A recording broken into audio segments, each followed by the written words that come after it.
Welcome back to the Deep Dive. It is Wednesday, February 11th, 2026.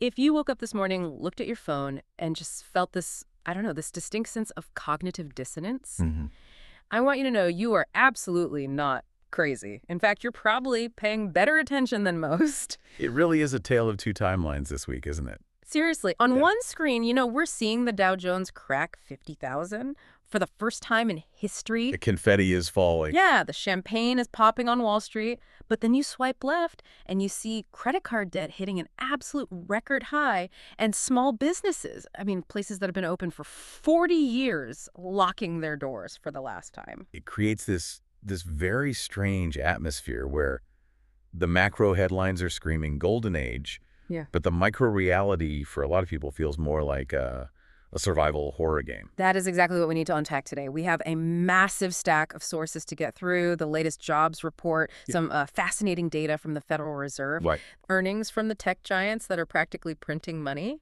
and some geopolitical updates that, quite frankly, read like the first chapter of a cyberpunk novel. If we had to put a thematic label on today's dive to tie all these, disparate threads together, it's the K-shaped reality. We heard that term a lot back in the early 2020s, but it feels like it's sort of calcified now. It's not just a recovery shape anymore. It's like the permanent structure. It really does seem that way. Yeah. Picture the letter K. You have that vertical line where we all started. Then the two arms just diverge. Right. The upper arm is capital technology, the stock market. That's the Dow at 50K. The lower arm is labor, the average consumer, the small business owner on Main Street. And they aren't just moving at different speeds. No, they're moving in fundamentally opposite directions. And what's wild is how the data almost tries to hide this split. Let's start with the labor market, because that was the big headline this week. If you just read President Trump's Truth Social feed, we are in the golden age of America. And, well, if you only look at the top line number, he's got a point. The January jobs report was a significant beat. The expectation was, 55,000 jobs? Yeah, 55,000. And the reality was 130,000. Unemployment ticked down to 4.3% on a bumper sticker. That looks fantastic. But we don't do bumper stickers here. We do footnotes. And the footnotes in the Bureau of Labor Statistics report tell a completely different story, particularly when you look at the revisions. This is where that golden age narrative just hits a massive speed bump. Right. The BLS went back and they scrubbed the data for the entirety of 2025. Yeah. It turns out the growth we thought we saw in the second half of last year, it was basically a mirage. Wait, so the jobs we thought were added just weren't? It's worse. For the last 6 months of 2025, the economy actually lost net 1,000 jobs. That is a staggering revision. We went from steady, robust growth to, complete stagnation with the stroke of a pen. As one of the Fed governors put it, rather bluntly, zero, zip, nada. That changes the entire psychological landscape entering 2026. So we aren't building on momentum. No, we're trying to restart a stalled engine. And even that January beat, the 130,000 jobs, when you look at the composition, it's incredibly lopsided. Let me guess.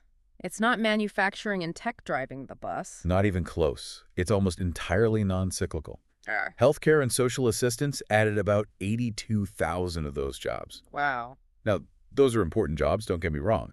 But those sectors grow regardless of the economy because, people get sick and people get old. They aren't indicators of economic vibrancy. Right. It's maintenance, not expansion. Precisely.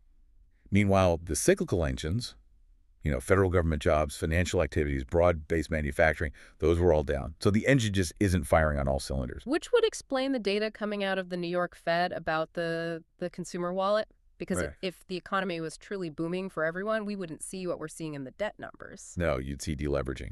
Instead, the New York Fed reported that credit card debt just hit a record $1.28 trillion. A trillion. But again, you have to apply that K-shaped lens. High-end spending luxury goods, international travel, that's holding up just fine. The upper arm of the K is spending freely. But the lower arm is putting groceries on the Visa. And failing to pay it off. Delinquency rates are spiking in lower-income zip codes. We are seeing significant stress in auto loans and credit cards. It's a classic sign of financial exhaustion. It sounds like financial triage. People are sitting at the kitchen table deciding, do I pay the car note so I can get to work, or do I pay the credit card minimum? And that triage is showing up in corporate earnings in a really fascinating way. You could almost track the recessionary behavior through fast food and ride sharing. Just look at the difference between McDonald's and Lyft this week. Okay, so McDonald's beat earnings, which usually signals a healthy consumer, right? People are buying burgers. You'd think so, but the context is key. Mm-hmm. McDonald's beat earnings specifically because of their value push. The CEO was very explicit about this. Oh. The return of the Grinch meal, the aggressive discounting, the extra value meal wars, that is what drove the traffic. So they aren't winning because people have money to burn. They're winning because people are trading down. Exactly. They are capturing the consumer who is hunting for the absolute cheapest calorie available. That is a defensive play. Okay, so contrast that with Lyft. Their stock dropped, what, 15% this week? Even though they posted a profit. But their ridership missed expectations. Think about the hierarchy of needs. When households tighten their belts, that $20 Uber or Lyft ride is the first luxury to go. You take the bus, you walk, or you just don't go out. But Lyft isn't sitting still. They seem to be trying to innovate their way up that K-curve. They are. They launched these teen accounts so parents can shuttle their kids around without leaving work, which, let's be honest, is a service for the upper arm of the K. Right. And they are doubling down on robotaxis. Which is the perfect bridge to the part of the economy that is decidedly defying gravity, technology, and specifically the infrastructure of artificial intelligence. This is where the money is hiding. While the consumer struggles to buy a Big Mac, the capital expenditure on AI is accelerating at a pace that is, well, it's hard to comprehend. Yeah. We saw a fascinating earnings report from Cloudflare. They're kind of the plumbing of the internet, right? Yeah. Security, traffic management. Correct. And Matthew Prince, their CEO, introduced this concept this week called the virtuous flywheel. He noted that the internet have a whole new class of user. It's not just you and me scrolling TikTok anymore. It's AI agents. So bots. Very sophisticated bots. Yeah. Software agents like Moltbot that perform tasks autonomously. These agents don't sleep. They don't take coffee breaks. And they generate massive amounts of API traffic. A huge amount. Cloudflare beat estimates because they are essentially building the highway for this new machine-to-machine economy. That's just wild to think about. The internet is being replatformed to serve silicon users, not biological ones. It's the new demographic. Yeah. And the smart money is betting that the companies controlling that platform will win, regardless of what the average consumer does. I mean, look at Bill Ackman. Pershing Square. He's usually a value guy, right? He likes distinct cash flows, Chipotle, things like that. And yet, he just revealed a massive position in Meta, Facebook's parent company. 10% of his entire fund is now in Meta. That feels like a contrarian bet. The whole narrative lately has been that Zuckerberg is just burning too much cash on AI with no real return. Well, Ackman is arguing that the return is already here. We just aren't counting it correctly. He points to the Ray-Ban Meta smart glasses. I have to admit, I've actually seen those in the wild recently. They don't look like cyborg gear anymore. They just look like Ray-Bans. And that design discipline is paying off. EssilorLuxottica, the parent company of Ray-Ban, reported that sales tripled in 2025. They moved over 7 million units. Wow.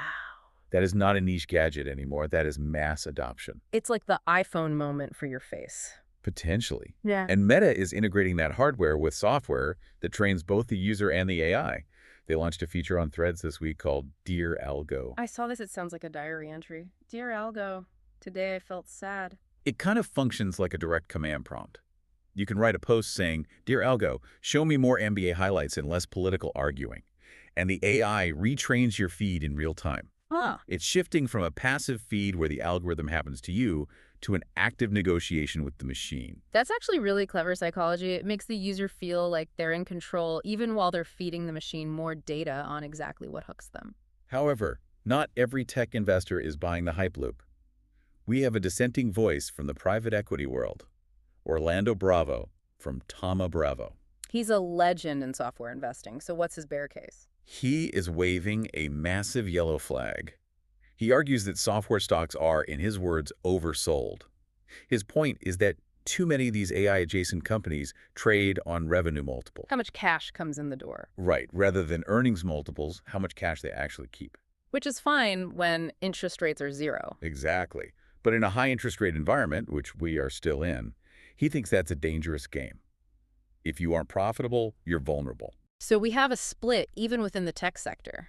The infrastructure giants making money versus the speculative software plays. It really is K-shapes all the way down. It really is. Okay, let's pivot to the other sector that is defying economic gravity. Healthcare. Specifically, the weight loss boom. Feels like every single week there's a new development here. It is a defining year for Novo Nordisk. They make Wegovy and Ozempic. They are the kings of the hill, but they are fighting a three-front war to maintain that crown. Okay, let's break down the battle lines. Front one is obviously Eli Lilly. Right. Lilly's drug, Zepbound, is winning on what they call preference share. Patients just report liking it better, fewer side effects for some, and the weight loss data is slightly stronger. So that's a traditional corporate battle, Coke versus Pepsi. But front two is much messier. The compounding pharmacies. The gray market. Exactly. Novo is aggressively suing telehealth companies like Hims and Hers because they're selling these compounded versions of the drug. Novo estimates 1.5 million Americans are taking these knockoffs. 1.5 million. That is a massive number. That's nearly 20% of the market. Why take the risk on a knockoff? It's pure economics. The name brand is expensive and it's often out of stock. Yeah. The compounded version is available and it's cheaper. But Novo is trying to use patent law to shut down that lower-cost tier to protect their margin. And the third front? The form factor. Rape. The shift from the needle to the pill. Novo has launched an oral version of Wegovy, and the uptake is rapid. Turns out, people prefer swallowing a tablet with their morning coffee to injecting themselves in the stomach. Who knew? Groundbreaking consumer insight there. But this market is about to get a massive injection pun intended of new customers, too. The sources confirmed that Medicare coverage for obesity drugs is expanding rapidly. Novo's CEO estimates this opens the door to 15 million new patients, essentially overnight. That is a staggering TAM total addressable market for the finance nerds listening. But while the obesity market is opening up, the vaccine market seems to be hitting a brick wall. This is the other side of the health coin. We have a story involving Moderna that signals a major shift in the regulatory environment. This was the FDA refusing to even review their new flu shot. Correct. Moderna applied for review, and the FDA issued a refusal to file letter. They didn't say the drug was bad. They claimed the trial design was inadequate because Moderna compared their shot to a standard flu vaccine, not the best in class. But Moderna claims the FDA had previously agreed to that design. And that's the controversy. It signals that the FDA, under the influence of the Trump administration and figures like RFK Jr., and specifically the vaccine regulator Vinay Prasad, is moving the goalposts. They are demanding higher and higher efficacy hurdles. So if you're in the business of selling shots, the regulatory risk just skyrocketed. Exactly. It's another bifurcation. Lifestyle drugs like Wegovy are booming. Preventative public health products like vaccines are facing significant headwinds. Speaking of headwinds, let's move to the political arena. We need to talk about tariffs. This isn't theoretical anymore. The receipts are literally coming in. The numbers are eye-popping. Tariff revenue collected by the U.S. Treasury has soared 304% year over year. 300%. They collected $124 billion. That's a massive windfall for the government. But who is actually paying it? Well, that's the eternal debate, right? But we are seeing the real-world impact on Main Street. The sources highlight a toy store in New York closing after 44 years, explicitly because they couldn't absorb the tariff costs. Wow. A coffee shop in Arizona raising prices because imported beans are suddenly 20% more expensive. I saw clips of this. It was a masterclass in deflection. She was being grilled by Democrats about the Jeffrey Epstein files, specifically why names were redacted and why no co-conspirators have been indicted yet. A very specific legal question. And her answer was, the stock market. She literally pointed to the Dow hitting 50,000 as proof of the administration's success. It was a look at the scoreboard kind of defense. Yeah. It shows that the stock market is their primary shield against almost any political criticism. Brief sidebar on the Epstein files. There was a specific fallout mentioned regarding Yale. Yes, David Gelernter, a prominent computer science professor. He has been barred from teaching after emails surfaced in those files where he appeared to recommend a female student to Epstein. Oh. Yeah. It's just a grim reminder of how deep those tentacles reached into elite institutions. From the elite institutions to the chaotic geopolitical fringe. We have two stories this week that honestly feel like they belong in a movie script. First, Venezuela. This is financial gymnastics at its finest. The U.S. is buying Venezuelan oil. We need the heavy crude for our refineries. Well, we aren't paying Venezuela. So we're stealing it. No, we're depositing the revenue into an escrow account in Qatar. Why Qatar? Because legally, the U.S. doesn't recognize the Maduro government. We recognize the opposition. But the opposition doesn't control the oil. Maduro does. Ah. So to keep the oil flowing without legally funding a dictator, we park the cash in the Middle East until the political situation, resolves itself. Which could be never. It's a solution that only a lawyer could love. It does keep the gas prices down, though. True. But the story that really unnerved me, and I mean, genuinely freaked me out, was out of El Paso. This is a major escalation in border security that went largely under the radar. The FAA had to ground all flights at El Paso International for 10 days. 10 days, that's a lifetime in aviation. Was it a storm? No, it was Mexican cartel drone. And we are not talking about a kid's toy drone peeking over the fence here. No, these were swarms breaching U.S. airspace. The threat was severe enough that the Department of Defense, not the local cops, the DoD, had to step in with laser counter-drone technology to shoot them down. Just pause on that image for a second. You're a passenger on a Delta flight, you're stuck on the tarmac in Texas, and you look out the window, and the U.S. military is firing lasers at cartel drones on the horizon. It highlights that the instability we talk about isn't just on balance sheets, it's physical. It's in our airspace. So let's try to synthesize this whole deep dive. We have a record-breaking stock market and AI agents building a new digital infrastructure. That's the upper arm of the K. Mm-hmm. But on the ground, we have record consumer debt, small business closures, political infighting, and now laser drone wars. It is complete decoupling of the market from the economy. The numbers look great. The vibes are apocalyptic. And some investors are betting that this volatility is the new normal. We have a note here on David Einhorn. The famous value investor, he's taking a position that feels almost archaic. Gold. The ultimate fear trade. His thesis is that inflation is going to be stickier than the Fed admits, partly due to those tariffs we mentioned, and that the Fed will eventually be forced to cut rates aggressively to save the bottom leg of that K, which will devalue the dollar. So gold is his hedge. It's his hedge against all that chaos. So for the listener, the learner, trying to navigate this split reality, if you're sitting on cash, what's the move? Don't let it sit under the mattress. The sources are unanimous. If you have liquidity, use the high interest rates while they last. High-yield savings accounts, Marcus, CIT Bank, Alliant, they're offering returns that actually beat inflation. It's a low-risk way to protect your personal economy while the macroeconomy figures itself out. Good advice. Control what you can, because the lasers in El Paso are definitely out of our control. And if all else fails, just write a Dear Algo post to the universe asking for a calmer week. I'm going to try that right now. Dear Algo, fewer lasers, more compounding interest. Thanks for listening to The Deep Dive. We'll see you next time.